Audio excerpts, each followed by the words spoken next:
Hey, this is Sue Foley, and you're listening to The Northern Report.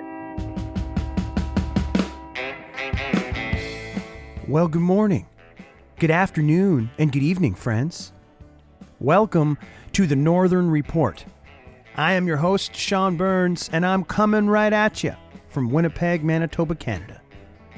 Here on The Northern Report, I aim to shine a light on emerging and existing Canadian talent, as well as some of the legends that we're still lucky to have with us.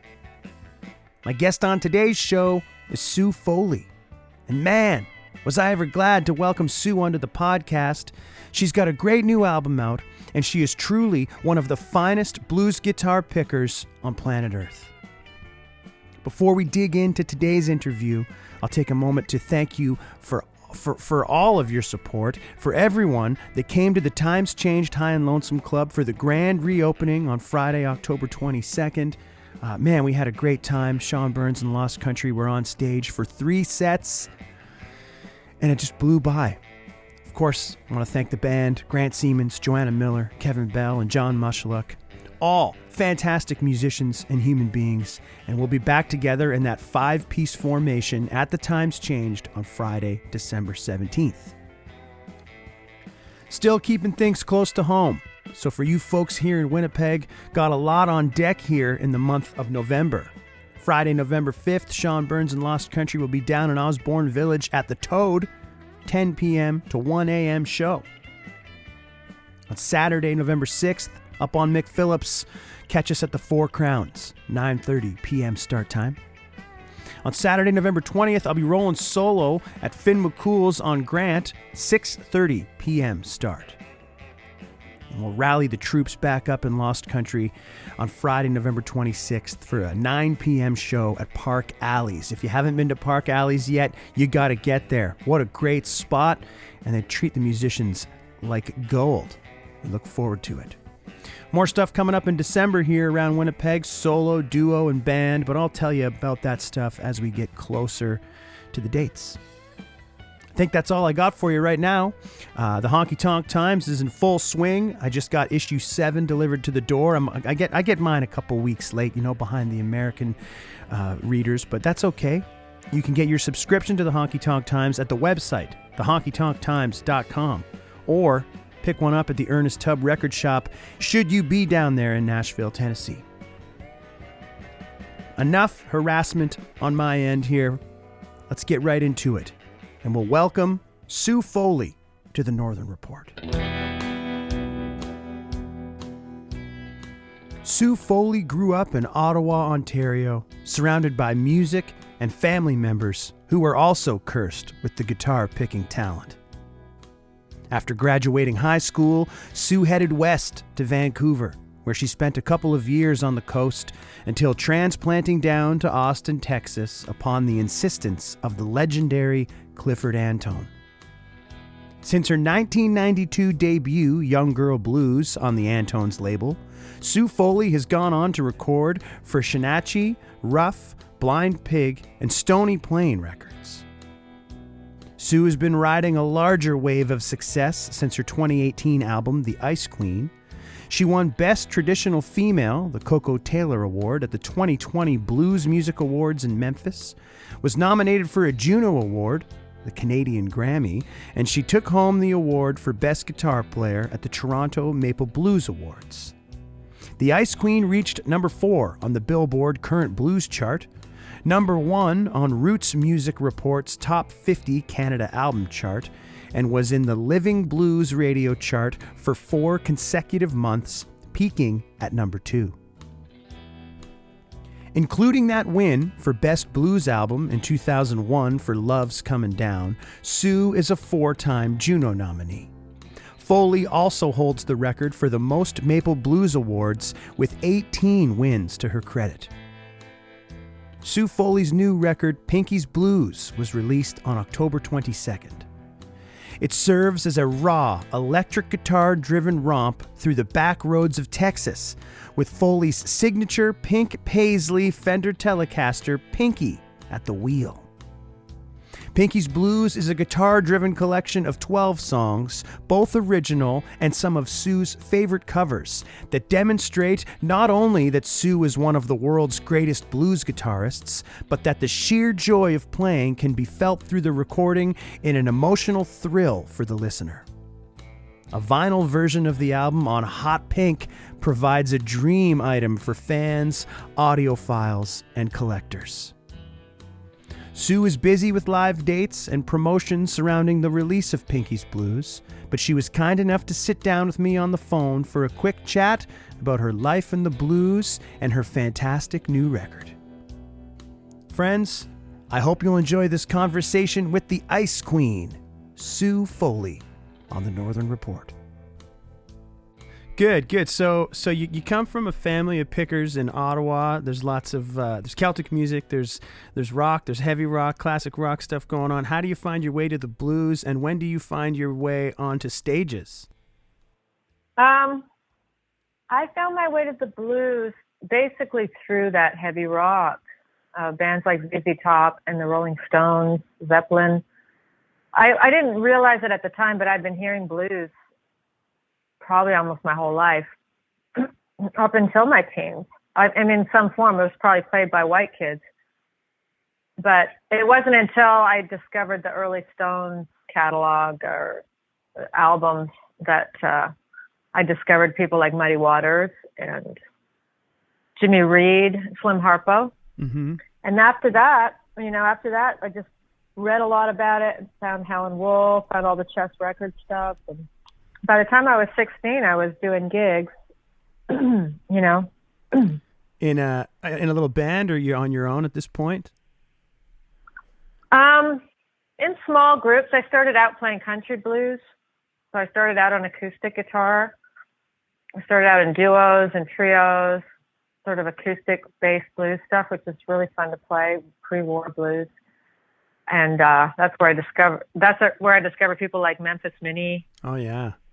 Started doing her stuff, like that early kind of just early pre-electric blues stuff. So I did a lot of that in my early days. It wasn't until I was about 18, I moved to Vancouver, and then I got my first solid body electric guitar, which was a Fender Telecaster. The infamous Pinky Telecaster? The first one I got was just a blonde, and then the second one was Pinky, the Pinky that I play now. Is it true that the original Pinky was a gift by John Scholes? Yes. Well, it is and it isn't. Here's the deal. It absolutely is. Did he tell you that? Yeah, that's the chatter all around. The time's changed every time you're coming around. It's true. I don't always talk about that because, John and I, we lived together at the time, and he brought Pinky home. It was either Christmas or my birthday, because I had expressed a love of it. I think I said I saw this guitar at Long and McQuaid, and I was like, I have to have it. So the deal is, he bought it for me and paid the first payment, and I had to pay it off. So okay.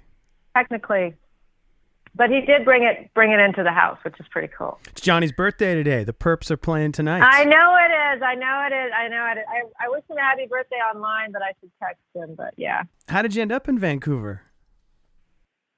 I just moved there, right out of high school, basically. At the time, I was already gigging, and I knew I wanted to pursue a career in blues guitar, as crazy as that sounds for an 18-year-old girl from Ottawa. But and I wanted to move somewhere, and in Canada, the two biggest sort of cities and scenes that interested me were Toronto and Vancouver. So I decided to go far away. Was there a blues scene? Was there much of a scene for you when you were getting started in Ottawa? Oh yeah, a good scene. Yeah, where were you playing? Really good scene. Well, I started at the Downstairs Club, which is no longer there, but that's where the Blues Jam was, and then played the Rainbow a lot, and there was gigs all over town. And there was lots of players that came up from Chicago. There was a really fertile local scene. A lot of those people are still friends of mine, like Tony D and Terry Gillespie and Heaven's Radio were big. Back Alley John and Drew Nelson. I mean, I still know all these people, the ones that are still around. Yeah, Yeah. the Rainbow seemed like a good spot for touring bands for quite a while. Yeah, and everybody came through there. You know, Albert Collins came through there, Buddy Guy. I mean, you'd be shocked. You know, Koko Taylor, everybody played the Rainbow. It was pretty cool. So you got to see a lot of these acts when you were still a teenager in Ottawa? I got to see a lot of them when I was a teenager, and then by the time I was in the States at 21, I saw everybody who was on the scene at that time. So after a couple years in Vancouver, you realize you got to go to where it's at, and you end up in Austin, Texas? Yeah, I sent Clifford Antone a demo tape, and he called me back and brought me down to Austin when I guess I was 21. For the folks tuned in, primarily a country music honky-tonk sort of focus on the podcast. So could you tell us a little bit about Antone, like what Clifford Antone and that room meant to the community?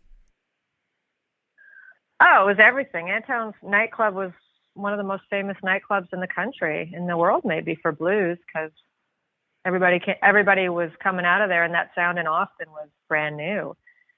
Stevie Ray and the Fabulous Thunderbirds were huge, but there was other people in Austin, you know, people like Denny Freeman and Derek O'Brien and Luann Barton, and I mean, Lavelle White. I mean, there was all kinds of stuff. Angela Straley, of course. So there was just a lot going on in Austin. We were all very familiar and aware of the sound down here.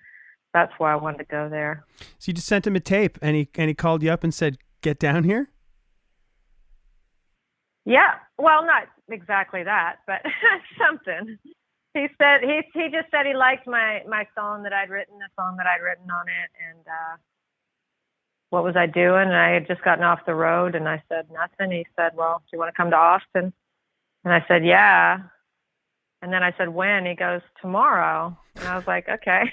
And then I left. That was it. And you went down and you stayed there for quite a while, and then you ended up moving back to Canada at some point? Yeah. I mean, we were down in Austin for almost 10 years. And then kind of made my way back to Canada when I had my son. Did you, before you went down to Texas, like, had you done a lot of touring across Canada, like after when you landed in Vancouver, or were you staying sort of central to there? No, we were all over Canada. We played coast to coast in Canada. We'd been through the prairies several times. Been in Ontario a couple of times, been on the island. So yeah, we were all over the place. So you were already established in Canada by the time you'd moved to Texas? Well, I wouldn't say I was established. Like, I hadn't made an album yet. And I think that's kind of what establishes you when you make your first album. And luckily for me, I made my first album in Austin. So that established me in Canada right away. It was just like, that was, you know, immediate establishment. Was it like, I mean, you're 21-year-old person, like, was it like intimidating, the move to a new country, into a place like Austin, Texas with such a rich history? You know, I would say yes, but actually I was so excited. You know, it was kind of everything I'd ever wanted. I was so in love with the Austin scene and the sound coming out of there, or here, I should say, because I'm back here now. But I wasn't really intimidated. I was just really excited. I bet. I mean, and everything's there. You got to see all your favorite pickers were probably there or coming through there often. All the time. Yeah, it was amazing. So I was just super excited, and it was a very warm town as far as people's acceptance of me as a player and as a part of the community. So I felt very, very welcome. The whole thing in Texas is incredible. It's such a large state, and there's just a wealth of venues. It seems like an artist can really carve out a respectable living without ever leaving the state. You've always seemed really quite busy since you started out, no stranger to the road and touring all over the world. After being on the road this long, is it something that you still enjoy doing, or is it like a bit of a necessary evil? Oh, no, we still enjoy doing it. Absolutely. It's what it's all about. It's everything, really, because and don't forget, when I was coming up, everybody was on the road. Right. I mean, that's where you saw everybody, and that's where I had all my formative experiences, was either being on the road as a band or watching a band that's on the road. So, formative experience, I should say. Mostly one-nighters in those days? Yeah, in the States it was one-nighters. In Canada, we would stay sometimes a week in each town. Still got the tail end of like a 6-nighter. Yeah. Oh, yeah. We got a lot of that. We did that a lot. In fact, that's how I learned how to play. Yeah. We really had to play a lot of music. We had to play a lot. Yeah, there's just like no comparison to like stage hours as far as progressing on your instrument is concerned. No, absolutely. I feel really lucky because we would do those gigs in the prairies. You would have 6 gigs, but you'd be out on the road for 6 weeks. So, and you'd be playing 6 nights a week, 3 hours a night, plus encore, and a Saturday afternoon matinee, and you'd move on Sunday. So imagine, my fingers used to be raw. I mean, I remember just being calloused and blistered, the whole thing. And you're out as a trio for the most part in those days too? We were a 4-piece in the early days. So most of my band, half of my band is from the Winnipeg area. You know that. John Penner and Lauren Petcow, they're both from Morden. And what's it like? I mean, John's back in the fold. Yeah, he's back in the band. It's fantastic. So great. He's my favorite bass player. We're just like, yeah, he's fantastic. He's just so cool. Nobody plays like him. That style. Yeah, it's Winnipeg is quite a situation here as far as the deep pool of talent. It really is. It's got so many cool players there. We have a long history with Winnipeg and just hanging out, know everybody. It's just so cool. And what John's done with Times is just amazing to create that community. It's a really unique spot for me in the whole country, but I get the impression, I've done, just mild touring in the United States, but it seems like, there's a room comparable to the times changed in all of the big markets in the United States. Is that fair to say?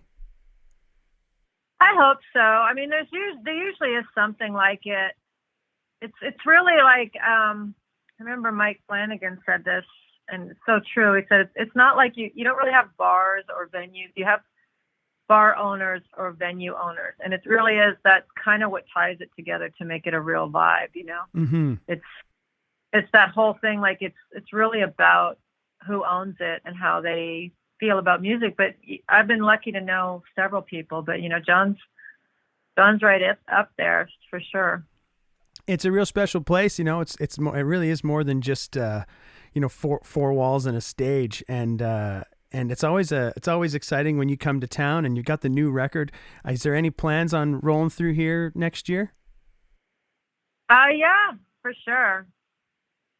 We haven't set a date yet, but we will. The new record just came out last week, Pinky's Blues. Yes. Your 16th release, far as I can tell. Can you tell me a little bit about the, like, when, how, where you guys made this album? We made it in Austin, right actually San Marcos, Texas, so it's about 30 minutes outside of Austin. And we made it about a year ago. It was late summer or early fall of 2020. We made it on the heels of Mike Flanagan's album. Mike Flanagan produced it, B3 player. And he had just made an album. We had gone in and made his album real quick in the same studio. And we did mine about the same way. We just nailed it, just kind of went in there live. Chris Layton on drums, John Penner on bass. Flanagan was producing mine, and plus he played a little bit of organ, but mostly what you're hearing on mine is just power trio. It's just me and the other 2 guys. And you guys are tracking live off the floor for the most part? Everything is live off the floor. That's everything. So great. It sounds like a band playing in the room. It sounds like your amp is cranked up, and it's a real highlight. I saw some of the videos. You got some great content on the YouTube channel with the tips and tricks, and then there's a little behind the scenes thing, something about leaving the vocal mic on when you're doing your guitar tracks. Yeah, we were just talking about that because the guitar was also bleeding into the drum mics. The drums were bleeding into the vocal. You couldn't separate anything. When I think Chris Bell, our engineer, is a bloody genius to be able to mix that. But sonically, the room sounds really good, and you're right, we were cranked. I mean, Chris Layton hits really hard. We played like we were on stage in a bar, probably. I remember last time you were here, you had your amp on a couple chairs pointed at the roof. Yes, that's a trick I learned from Jimmy Vaughn. Yeah, and you still do that, like in most rooms, or just in a smaller space? I'll do it in a smaller space, but it really works like a charm, that's for sure. You've done some really cool covers over the years, and I heard an interview where you said that any covers you do have to hit your heart. I really dig. It's a Jimmy Donnelly tune, "Think It Over." Is that one on the new record? And you've done some Dylan tunes, "To Be Alone with You," "Positively 4th Street." Like, what is it about those songs and those writers that hit you hard enough to want to take a stab at doing your own version? Well, I usually just fall in love with a song, and if I feel like I can do it justice or at least put some of my own spin on it, I'll jump into it. But I just have to love it. I mean, that Jimmy Donnelly song is just so cool. I've loved that forever. Most of the songs on this album I've known a long time and I've just loved. And I never took the opportunity to just play or try to record. But we had some time last year, as everybody did, and we used it to research all this stuff and reconnect with it. And then when it was time to record, I was just like, can I do this? And I'd be like, man, I love this song. And I just show it to Chris and John. And I don't even know if they heard the original recordings of any of these. I think we just kind of played it. And I was just like, here it is. I worked it up myself. And then I just play it and they would just jump in. It really is spontaneous that way. There's nothing preconceived, you know. So it's more about the song. Like, is someone like Dylan one of your favorite songwriters, or is it just certain gems in the catalog? Well, I was infatuated with Dylan for a long time when I first got into songwriting. I don't know how you can't be. Mm-hmm. Honestly, yeah, I agree. I think when I started to actually pay attention to writing lyrics, which took a few years. Usually, my early stuff was just stuff to words to put around guitar solos. Yeah. Right. And which is okay too. There's nothing wrong with that. But when I started to think about lyrics more and work on lyrical content, Dylan, of course, I took a deep dive there because that's important just to know. But I mean, there's so many great ones, but I really, really love what he was about. Any other favorite writers? Well, for instance, on this album, Angela Straley, I do 2 of her songs. She's an amazing blues singer, and she's out of Lubbock, Texas. She was one of those pioneers of the Austin, Texas blues scene. And people know her as a great vocalist, real stylized and beautiful and soulful. But they might not realize she writes really deep lyrics, like really deep blues songs. So I love that. I love her stuff. What does writing look like for you? Like, are you a wake up in the morning write, or specific times set aside, or is it just like a spontaneous thing? Yeah, I kind of just, if I have to work on something and I'm writing something, I'll do a routine. But mostly for songs, I just kind of grab them as I go. Mm-hmm. And I file them away, and I'll put like voice memos or little jot down notes, and then they kind of come together on their own. I don't try to overwork it. I never feel under the gun to write songs. Like I feel like I'm always in the process in a way. Yeah, I feel like in country music, in blues music, it's like more widely acceptable to do cover tunes or do your own versions of, friends' tunes or stuff like that. And I don't know, it just allows for a little bit of, your own interpretation on the material, and something I've always enjoyed, trying to track down the original versions of these old songs is sometimes very hard, though. Yeah, I don't think there's any shame in doing covers at all. Like, there's so many great songs out there. Mm-hmm. And there's so many great songs. There's a wealth of stuff, and I don't know. I just always feel like there's always more to mine and discover and rework too. I really, the Great American Songbook is the Great American Songbook for a reason. People go there and dip their toe in that because it's just great. I think blues has its Great American Blues Book kind of thing too. Absolutely.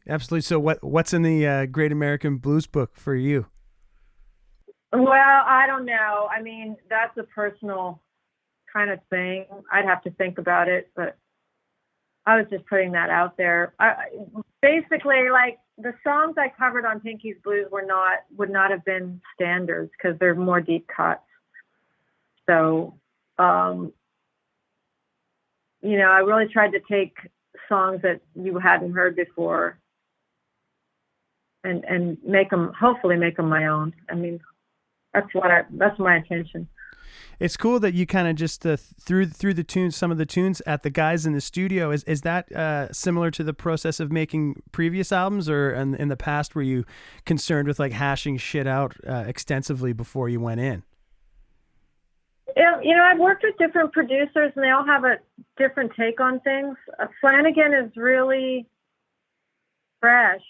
He really doesn't want things overworked. So it's a really fresh perspective. Mm-hmm. As far as he wanted everything live. He's like, let's try to get it all at once because then you'll have the vibe of the whole thing. And he's right. It's not easy to get those takes all at once. Wow, there's something to be said for capturing a performance.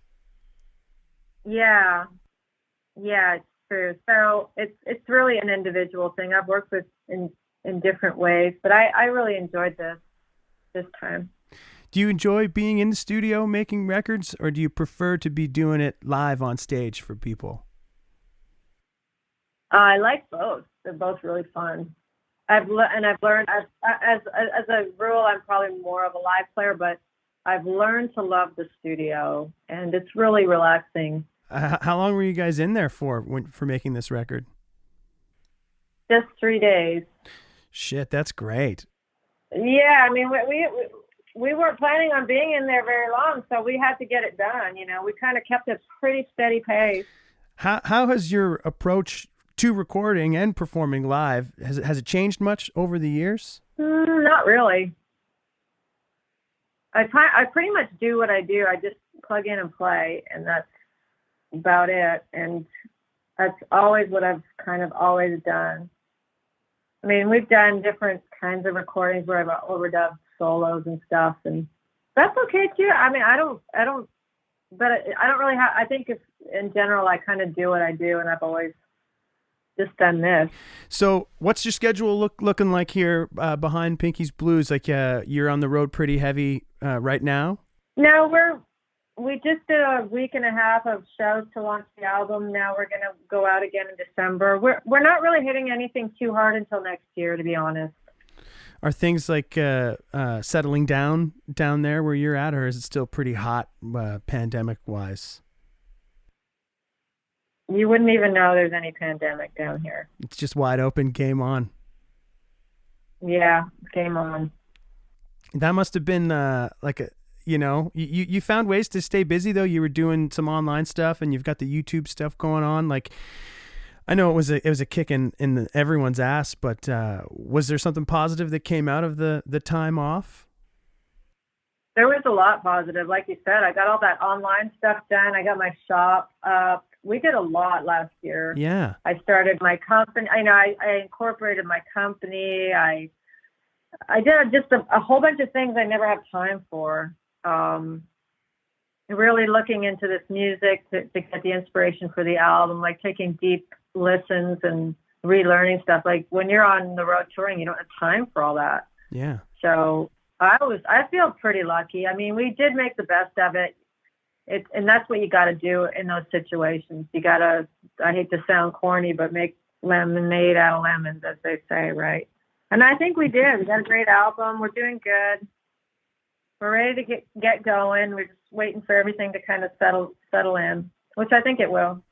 Yeah, it seems like it's on the other side of things. I also read somewhere you I don't know if you still are or you're pursuing a PhD.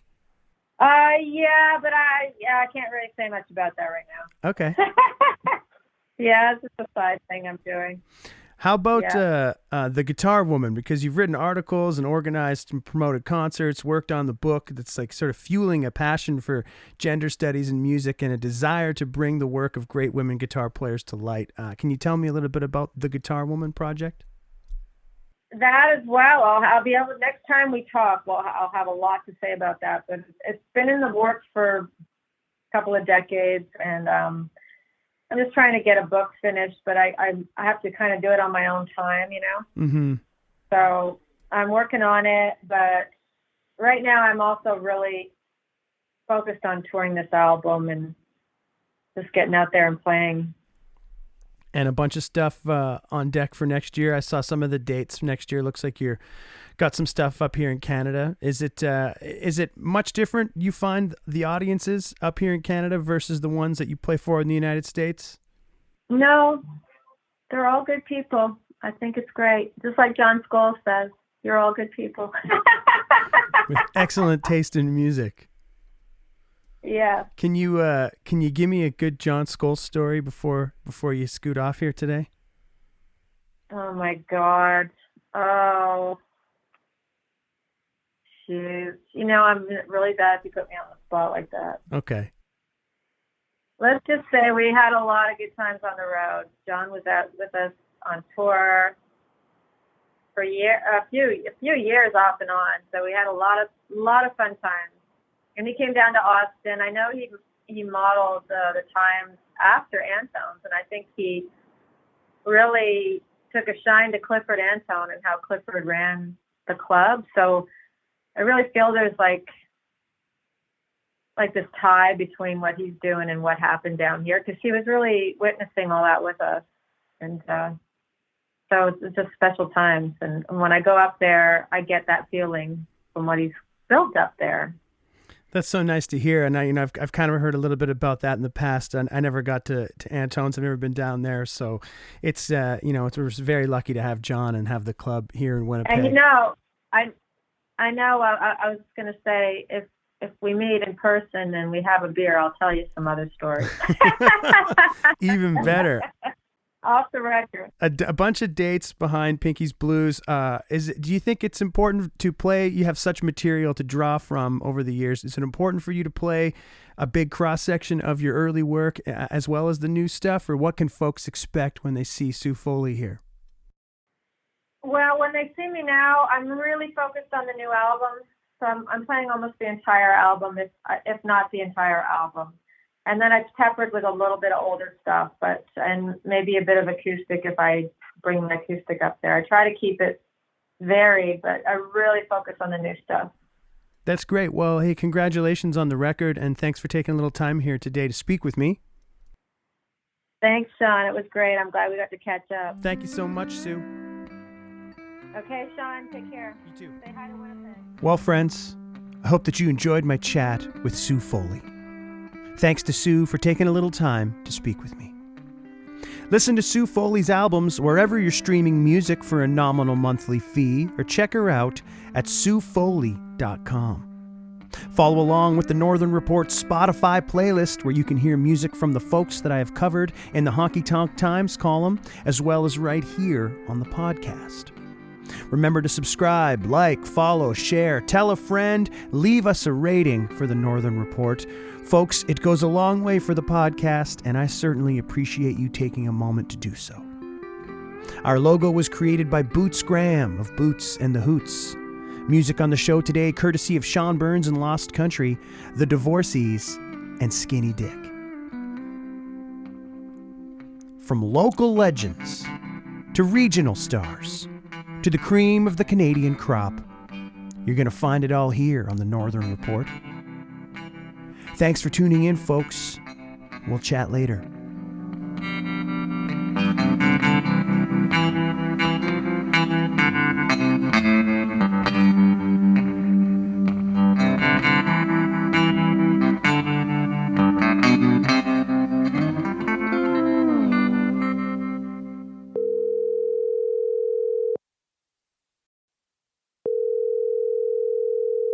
Hey, bud, what do you got for me?